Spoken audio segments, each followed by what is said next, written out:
Welcome inside Extra Mile Arena. It is the season finale, the last home game here for the Boise State Broncos in the last game of their regular season. Welcome inside. Leonard Berry here alongside Heather Berry for the final time this season, sadly. And Heather, the Broncos on Friday, they had it in the bag, and then all of a sudden in the fourth it just slipped away. Good afternoon, softball fans, and welcome to Donna Larson Park as we begin the first of three this weekend between the Boise State Broncos and the Colorado State Rams. Alongside Mickey Leal, I'm Leonard Berry. 2019 series between these two teams was an instant classic. There was a Mountain West Championship up for grabs. There was a 12-inning game. We had a walk-off in Game 1, a game-winning home run in Game 7, and we're expecting a lot of fireworks this weekend as well. Welcome back to Donna Larson Park. It's the second game of our doubleheader here on a Monday afternoon. Boise State and Utah Valley doing battle on the diamond. And it was a result for the Boise State Broncos that may come as a shock and a surprise to them. Their 7-game winning streak gets snapped in the 4-2 loss, and they just didn't do enough offensively to help out their pitching staff. We are back. Third quarter action here at Extra Mile Arena. Mallory McGuire, it's her senior day, and naturally, as she does, she is showing out. She has come to throw in a couple blocks this second half and hitting it from the outside. Mallory has brought it 6 for 6 from the field goal. That is incredible. 2 for 2 from 3 as well. 4 rebounds and an assist for McGuire, who came out of the game at the 4:33 mark in the first quarter with 2 fouls. She's only played 15 minutes so far this game, but making a massive impact everywhere she goes, up and down the floor. Taya Adams at the line shooting 2 as she was fouled by Lavelle before that last break. And she makes the first, and she's got another one coming up. Adams makes them both, and she will check out of the game. Alex Crane will come in, the junior from McKinney, Texas. Mark just going to blow by that press. As Lavelle gets bumped, we've got a foul on the floor. That'll be against Crane. Take another look. Lavelle just bumped there by Crane. They whistled the call before she really got shoved already. And Alexis Mark up off the glass for 2. She's got 10. The Broncos are doing it this beginning of the second half. They have brought the energy. Crane guarded by Lavelle. Ends up in the hands of Ramos, as it has so often this afternoon and really all season long for the Aztecs. 4 on the shot clock. Crane from the free throw line. That won't go. Gibson fought for it. McGuire's got it.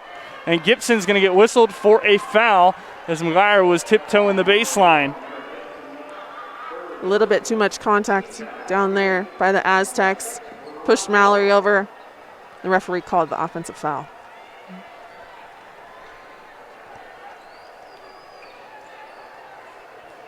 (53-35). Broncos lead this one as they continue to shoot well, and they get another basket from Jade Lavelle. She's got 14, tied with McGuire. 6 of 10 for Lavelle.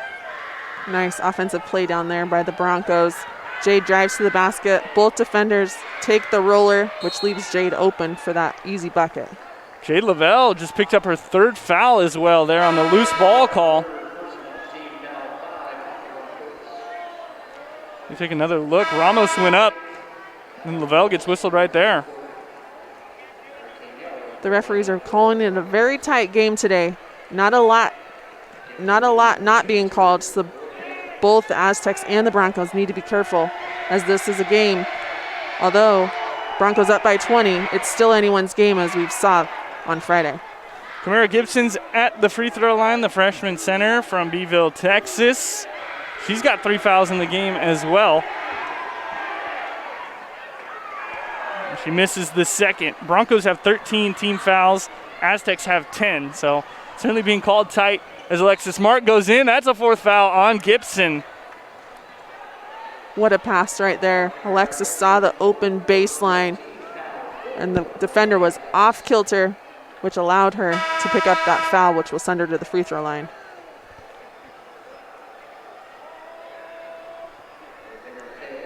We talked earlier about how there are really two Bronco teams when they come out shooting hot in the first. It's the team that either falls and fades away in the second where the shooting drops off, or it's the team that takes a rocket to Mars and goes supernova on you. And this afternoon, it is the supernova team that we see. They're 9 of their last 9. They're shooting nearly 60% in this game. They're at 59.5%. That is crazy, and what an awesome way to come out and start the second half. Even while they're up, the Broncos know that momentum is what's going to carry them into the tournament, which leads them to next week. And really, if you're SDSU, there's just nothing you can do when Boise State is playing like this, as many other teams in the conference have already discovered this season. It is hard to shut down a team that's hitting it from everywhere on the floor. And if you're not hitting everywhere on the floor like the other team is, you're going to have the game that we are having this afternoon. And realistically, the problem for the Broncos all season is getting lightning to strike twice in these 2-game series. When you play a back-to-back against an opponent, it seems that they haven't put together a game where they shoot 50% in one game and then come out and raise the stakes in the next. As we saw on Friday, they shot to 29%. Now here today, shooting 59%, a 30% point increase. And that's the same thing we see on the other end with the Aztecs. They came out shooting hot Friday and unfortunately are not shooting that great this afternoon. Alexis Mark not afraid to get on the floor after Nero knocked it away, and it'll be another turnover against SDSU, another steal for the Broncos, as that's their 7th of the game. Osley from deep. And we got a foul on the floor. I believe this is against San Diego State. Indeed it is. Mallory Adams gets whistled for the foul right here. Yeah, she had her arm locked around Abby Muse, which didn't allow her, although it was a great box out, you can't lock somebody in, which caused that foul.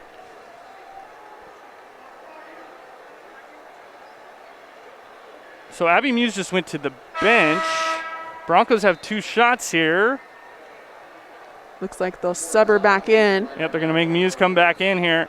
Elodie Lalott had checked in for her, but since Muse is the one who got fouled and the Broncos are in the bonus, she has to shoot.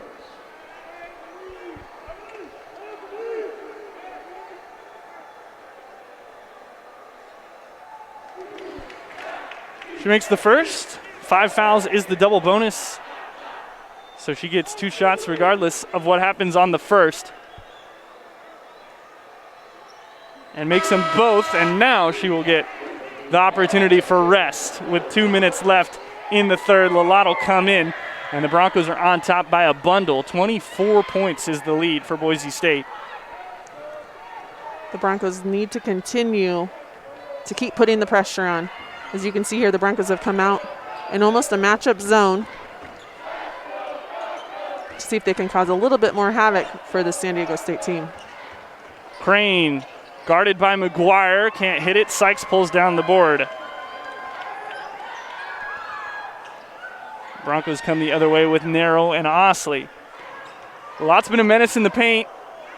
Can't get that one, however. Tough defense there by Mallory Adams. I love that Elodie is not afraid to put the ball on the floor and bang to get an easy basket. Adams thought about a 3.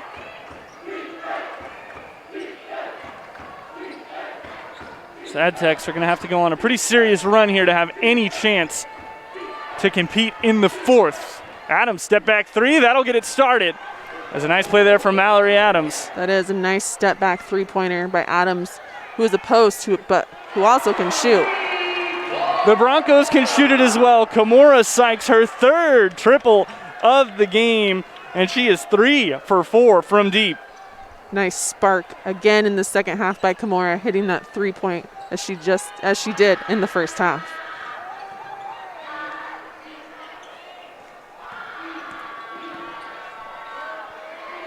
Down low, that's Taya Adams, the senior for the Aztecs, who gets to the bucket.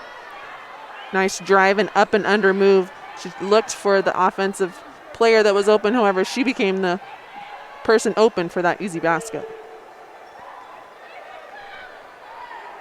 Broncos can hold for the final shot of the quarter here. Narrow. Dishes to Sykes. She'll jack up another one. Thought she had it. It's McGuire. This is a 2 at the buzzer. Doesn't go.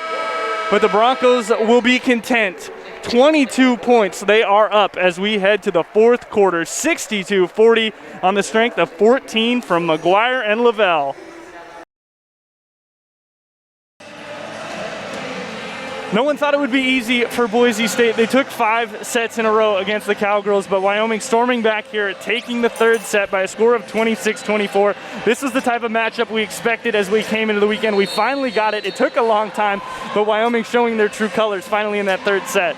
Yeah, you can for sure see the fire coming out of those Wyoming Cowgirls. They did a great job just hanging around in that set, trying to stay in it point for point. They did great battling back and forth.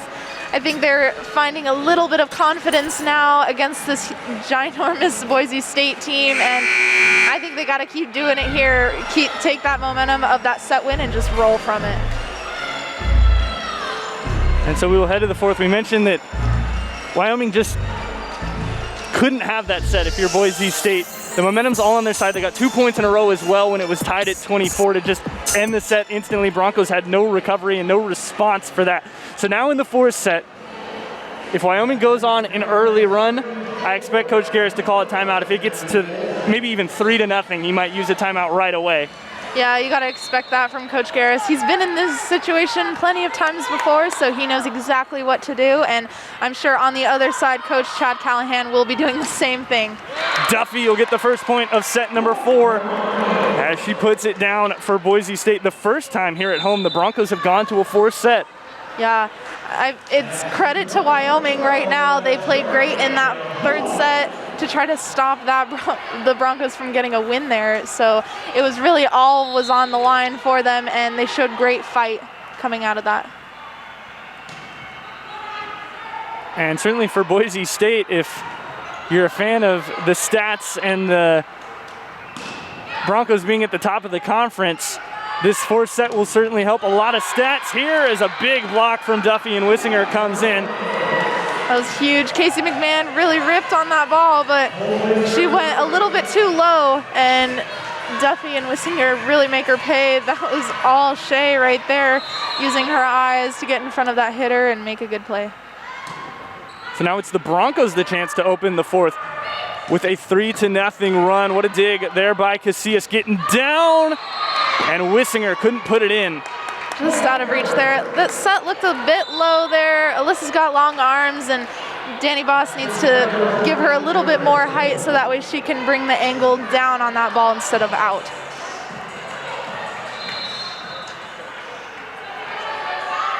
So Wyoming doesn't allow the 3-0 run.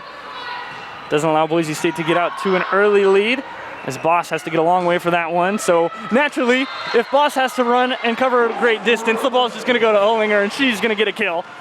Lauren didn't get the pass she exactly wanted off of that ball, but she makes up for it in taking that swing right off of those blockers' hands and makes his smart play, smart shot out of that one.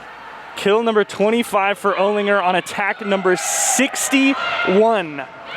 As right there, Casey McMahon goes straight through the uprights, through the hands of Olinger for a kill. I think that's a better matchup for Wyoming, having McMahon on Lauren out there on that outside. It's just been a battle kind of those two out there. Casey McMahon trying to get herself involved in any way possible, putting those hands in Lauren's face and then making a kill off of Lauren's hands there. Boss to Donahue as the Broncos run a quick one to their middle. So it's been the Olinger show, but they have got a couple attacks for the middles for Wissinger and Donahue. There's some great action at the net right there from both sides. McMahon again. They're going to keep feeding her. 2019 All-Mountain West selection, and she's going to play a big part in Wyoming trying to come back and take this to a fifth. Yeah, great dig there by Casey McMahon off of Duffy, and then, yeah, she just came in. Casey McMahon came in hard, made that good play there. She had 3.14 kills per set a season ago. Olinger is going to get a kill. Erica Jones, the defensive specialist, just caught in between yet again. She just looks kind of scared of Lauren's power there. She came in, she got her nose in there better, like I was talking about earlier, but she just kind of falls away from that dig, and you want to really stay in there still, make sure you commit to that ball and get that ball high and playable for your setter. And that, out of all the balls Lauren hit today, probably wouldn't even rank top 5 on velocity, and it was touched at the net as well. It had a little bit of spin that took some time off of it, and I think that might have been what tripped Jones up. I think just the idea, I'm sure Coach Callahan is in that huddle making sure, like, stay on number 1. You need to look out for number 1, Lauren Olinger, and I think that can put a little bit of doubt in your defenders' minds as well as your blockers' minds. So it's all about how he's approaching that as a coach, but yes, for sure. Number 8, Erica Jones, just needs to calm down, take a breath, and step in and dig a ball. And that was a float serve that really took off there. I believe that was Zarowski. Indeed it was. Haley Zarowski just really got away from her. That's Corin Caruth, the freshman, and she is going to get a tool off the block for a kill. She's having a great day today. She's just going in, doing all she can do right now, and she's having a great game at the net there. Defensively, I think she could step in a little bit more, take a little bit of a deep breath, but Coach Callahan is putting a lot of emphasis on her right now and making sure she's making those plays, and as a freshman, that's a big deal. Broncos are nearly up 20 kills on the Cowgirls as they'll get another one right there from Kaylee Pa'u. She had so much court there. It looked like Caitlin Geller just stepped in kind of to the middle. She's not doing a great job right now reading these hitters, stepping into the middle and then just misguessing. Kaylee Pa'u had that whole half of that court open. McBride with the touch. Pa'u blocked down. That's going to be a lift. Indeed it is. Pa'u swung her whole arms at it and carried it halfway up her chest. Pretty reactionary, kind of unfortunate. You can't really control that ball, but I mean, Kaylee made a good swing, a better block by Wyoming, and just an unfortunate, unlucky play. So here's McBride, 3 service aces on the day. Can she get number 4? She goes for the seam. This time Jolia Kima's there to read it, and Olinger has to give the free ball over. But a joust at the net won by Pa'u. On a free ball, the Cowgirls managed to get out of system with the pass. Yeah, that is a matchup you want to have. The setter versus setter number Abby Olson is 5'9" versus 6'4" Kaylee Pa'u. That's a matchup that she's probably not going to win a lot. So now the Broncos setter, Danny Boss, will get to serve. Last season, an All-Mountain West honorable mention joust at the net as it's tipped over, and Boss at the moment doing everything she can to make that first team All-Mountain West. And she has been the best setter in the league by far this season, and that is 2 touches against the Broncos. Did not see who they whistled that against. I think it was a net violation there, but they called it against Kaylee Pa'u, and I'm not sure. It looks like she may have touched the net there, but looks kind of like ball as well. Well, excuse me, I totally misspoke and read that wrong. Olinger back row attack, it's in. Man, 27 on the day for Olinger. She's just going off. Lauren's having the match of her career right now. I think this is exactly what Sean Garris wants to see out of his sophomore outside hitter. She's playing like she is that Mountain West, not even just freshman of the year, but potentially player of the year this year. She's doing a great job on the big stage, knowing how much this match means. And Allison Casilla gonna record an ace. Rather, it's Holdaway who records the ace. It's a great serve by Jordy. She's really doing a good job back there. She's doing the little things great. She's not a big hitter, so she's got to make her mark in some way, and she's doing it behind the service line right now. Here's a swing from McMahon. The Casillas handles. It's Olinger again. And this time the Wyoming block does enough. Waitsman, it's out. Was it touched at the net? No, it was not. Bronco point. Jordy Holdaway going on a little bit of a service run. Credit to her right now for this. She's getting that offense of Wyoming out of sorts a bit. That pass looked a little bit low for the setter, Abby Olson, to set up number 10. Faith Waitsman makes an error. I'm taking a look over on the Wyoming bench. During that setup for the serve, Coach Callahan had taken his mask off, and the words and the tone he was using to his assistant coach didn't look too pretty. Sure not. There is a kill, and Wyoming finally stops the run. It's Faith Waitsman, the senior from Fayetteville, Arkansas, who gets it down. She's doing a little bit better in these past 2 sets here. She's getting herself more involved offensively, giving her setter a little bit of a bigger window to feed her, and her and Abby Olson are certainly having a better connection than Abby Olson and Jackie McBride. Back set for Duffy, slammed down by the block. Waitsman and Corin Caruth yet again. What a game for the freshman outside. She's just getting herself involved in every way possible right now. She gets up so high and pressed kind of late there on the block, and that's where Duffy, I think, thought she could maybe tool her hands, but she ended up pressing anyways and makes a great play. Caruth was a 2-time All-State selection in Wyoming, where she played her high school ball at Kelly Walsh High School in Casper. As the Broncos get a point, they look a bit confused. Wyoming looks irate, as we'll take another look. Looks like Coach Callahan wants to have a conversation, has all the referees going to the head ref to discuss this one, but I thought there could have been a touch there. It was kind of hard to see from our angle, but looked like there could have been a touch off the block there. Casey McMahon was furious of that call. And indeed, it's going to be reversed. No challenge needed as well, just a conversation between the officials as we take another look from the net cam.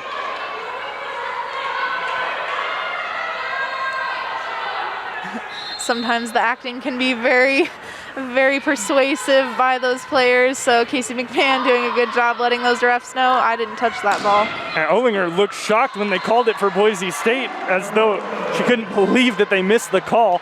And instead, she'll just pick up another kill after the error. 28 now in the match.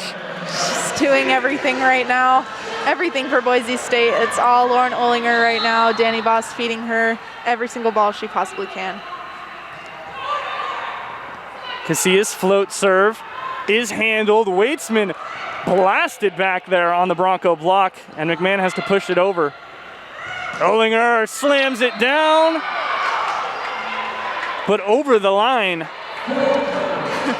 Caitlin Geller there taking a deep breath after that play. She looks again out of position for that swing. Lauren barely missed that shot. That is exactly the space she was trying to go for, kind of to that cut shot area in between the 10-foot line and that sideline. All tied at 11. 15 is the media timeout as both teams race to get there first. Caruth, shot is affected, and Olinger swings down. Geller again is just not there. The libero for Wyoming in all the wrong places at all the wrong times right now. She's got to be frustrated with herself, not reading these hitters very well. She was a little bit closer on that play, trying to extend to get that dig potentially up in the air, but I think for her, all she's got to do is just look at that hitter's shoulder. It seems like she's looking at the ball right now, and that's where she looks late on the defensive side. So if she can find that hitter's shoulder and hand, she's going to have a lot better time getting those digs. McBride gets it down. Casillas on the dive, couldn't dig it high enough for anyone on Boise State to grab it. Almost. Way to step in there by Allie, but yeah, it was just too good there by Jackie McBride, hitting that straight down. Looked like it came off of Allie's hands a little bit strange, so Jackie McBride, I'm sure she'll take that kill no problem. We're in the fourth set here, 12-12. No Cowgirls, I repeat, no Cowgirls have double-digit kills. They're spreading their offense pretty far and wide right now, but yeah, there's nobody on that side doing what Lauren Olinger is doing on the Broncos side. Nobody is exactly getting the clear kills of who clearly to feed. Probably Corinne Caruth is the go-to person for the Wyoming side right now, but she's not even close to matching Lauren's numbers.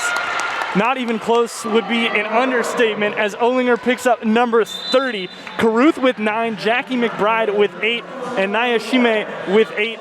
Faith Waitsman also in there with 8 kills, but Lauren Olinger, 30 kills, 71 attacks. She's just having the match of her life right now. I can't state that, make that a clear enough statement. She's doing everything she can possibly do to get the points for Boise State. And it seems like every time we talk about how great someone on Boise State is doing, they instantly go and make a serving error. It happened to Danny Boss. It happens here to Lauren Olinger. And the Cowgirls at the moment are poised to take the race to 15 as they are serving. And it's Corin Caruth, who's been their best player on the day. Commenters curse there a little bit, Leonard. You can say that again. That's probably the 4th or 5th time this match that we've had something of that magnitude go down. So now next point will lead us to the media, tied at 14. McBride, middle slide, and she bangs it into the net. An attack error from the middle. And the Broncos get to 15 first. They're on top by a point. 15-14 here for set action on the Mountain West Network. Just about done with halftime. Broncos still in the locker room. Aztecs are out and ready to go as they're trying to crack the code that is Boise State defense. And they have to do so if they want to advance to the cross-divisional match here between New Mexico and the winner of the West Division. Aztecs on top on 18 points. There's a wacky scenario where 4 teams end up on 19 points, but for that to happen, a lot of help is needed for both Boise State and Fresno State. UNLV at the moment would be ecstatic if the Aztecs take a draw right here. Yeah, no doubt. A lot of what will happen in the West Division will be decided on this field right here at Boa Soccer Complex throughout the course of the weekend. And as you mentioned, UNLV, who's going up against Nevada tonight. Nevada still looking for its first victory of the season. So UNLV feeling pretty good about their chances to at least get something out of that match. If San Diego State were to not get the full 3 here, UNLV would walk in on Sunday really hoping to cement their place in the cross-divisional match. And so makes for some exciting soccer here at Boaz. And the Broncos have been up to the challenge so far. It's something that Coach Thomas talked about coming into this weekend is just how can you stay up for this? How can you motivate yourself? And right now through 45, it's getting a little bit easier to motivate yourself the rest of the way. And for Boise State, for things to break correctly for them, it takes, first of all, a win over SDSU here. They need Nevada to beat UNLV, or they can beat UNLV themselves, but you would hope Nevada beats UNLV. That would be how the Broncos get ahead. For the Boise State Broncos to win this conference or this division on 19 points, everyone has to lose every game this weekend, except for Nevada and Boise State and San Jose State. Those are the 3 teams that need to win this weekend for the Broncos. But as I mentioned, there's a scenario where every team ties on 19 points, and it would have to be the Wolfpack losing to UNLV today, Boise State winning today, and then SDSU drawing with Nevada and Boise State beating UNLV on Sunday, with Fresno State beating San Jose State. Fresno State's still alive as well. They have 1 game. They've already played 9 matches. Their 10th match day is tomorrow against their travel partner in SJSU. If they win that game, they can max out at 19 points. Aztecs can max at 24, and I'm sure that's the number that Mike Friesen is pushing into his team every time they have a meeting is 24-24. How do we get our wins and secure ourselves and not have to worry about what happens in the conference or the division? And the Aztecs still have that opportunity in front of them. They've got 135 minutes left to play in the regular season to still end up with 24 points. Boise State doing everything they can through 45 minutes so far to keep that from happening. They've got 45 minutes again here in the second half to make this match their own and keep San Diego State from being able to accomplish their goals. Boise State still has its goal in front of it. They still need some help, but they can keep some other teams from accomplishing their goals, and sometimes that feels just as good. A Bronco victory today, when the game concludes, would put Boise State level with UNLV and Fresno State on points until that UNLV-Nevada game is played tonight. And the Aztecs would be still sitting pretty at 18, but UNLV would have the opportunity to jump them on 19 points as Jason Hutchinson is counting up the Broncos, and it looks like they've got one too many. And so they do. Morgan Stone to the bench. Now that it's 11 on 11, we can begin. Aztecs take the second half kickoff and motor forward.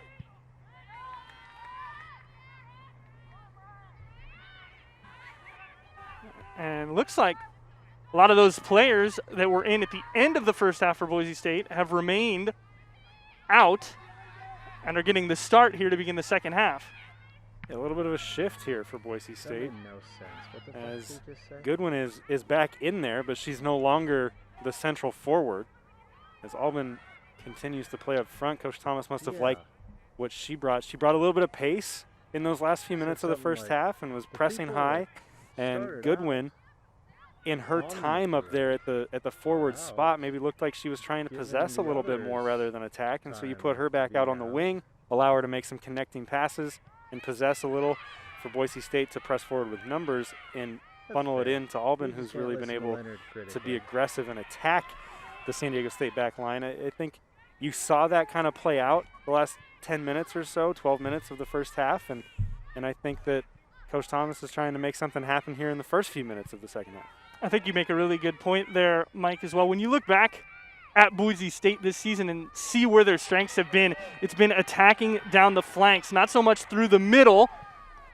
As Peyton McBride is making an unmarked run on the near side. And they finally get the ball over to her, but it might have been just a few moments too late. And indeed it is, as she's dispossessed. But for Boise State to put maybe two of their best attacking options out as left and right mids in Keely Hansen and Dorian Goodwin, that allows the Broncos to play through them out wide before crossing and centering a ball back in to either Kiara Simpson in the middle or Albin, who will be working her way towards the 6-yard box. It's a little bit different wrinkle, and you're expecting to see that this weekend. This new formation is not necessarily just trying to go get a goal against San Diego State. This new formation is trying to play the best soccer they can for the rest of this weekend and carry that forward through the rest of the spring, into their fall off-season practices, and into a fall season that really isn't that far away. You touched on that in the first half. That's what this is about. And so to try to use some game action to sprinkle in some new looks and different ways to unveil what they've got, Smith makes the save there. It makes a ton of sense. You're doing it against one of the best teams in the conference, and you're going to try to see what works. This team, in a lot of ways, San Diego State, is a model of what you're trying to beat day in and day out when you're back to contending for conference titles. And Boise State's not that far away this year, and they're the reigning champions and all those things, but you've got new personnel, you've got people that you're introducing, you've got a new formation. This is the perfect opportunity to see what works. You mentioned they're not that far away, and I think a lot of people down on the Boise State sideline and Boise State fans, as Albin to the floor draws the foul from Kiara Utush, I think a lot of people will be asking kind of the question is, what if Aubrey Chatterton was there a week ago? You know, would Boise State be on 16 points? She's so prolific, as we talked about earlier. She's got the most goals in her career on this team by a bundle. It's 11 more than the next closest. And she's top 10 in both goals scored all time and assists all time in Boise State program history. You know, if they do win that game, or win a game last week, then this entire weekend, 2 wins wins them an opportunity to play New Mexico in the cross-divisional match. So the Broncos are, I think, even closer than a lot of people think when you just look at record and you see the 4-3-1. Without a doubt, and taking Aubrey out of the equation doesn't necessarily just make you replace a goal scorer. We talked about this a little bit. It makes you replace her attitude, but it also makes you shift people so that you have the right people in the right places. And I think this adjustment to the formation right now to start the second half, you're seeing a little bit of that. It's putting Goodwin back where she should be. It's putting Hansen back where she should be, where they've been best this season. And then you put Albin up at the top and try to make it happen. Instead of trying to reinvent the whole attacking formation, you just try to plug that one spot back in and try to make up for it with your depth and with somebody that you trust in Albin. And you let those other players who you were trying to maybe tinker with go back to do what they do best. and now you look a little bit more dangerous already in the first few minutes. This is McBride. She's one of those players that has been tinkered with, as you mentioned. She's been a center back the first 8 games of the season. Now, with Jocelyn Stevens making her mark as a true freshman from Seattle, Washington, it opens up availability for McBride to move outside and make a little bit more happen on the ball. She was restrained from doing so when she was playing as a center half. This is Hansen. A nice-looking cross, but in the end, Alexa Medueno has no problems with it. And the Aztecs will look to counter right away. Here's Frisch. Moving forward, attacking Stevens. Frisch, left-footed. Oh, what a hit! Chloe Frisch, a curler from outside the box. The Aztecs have their breakthrough, and it's 1-0 SDSU.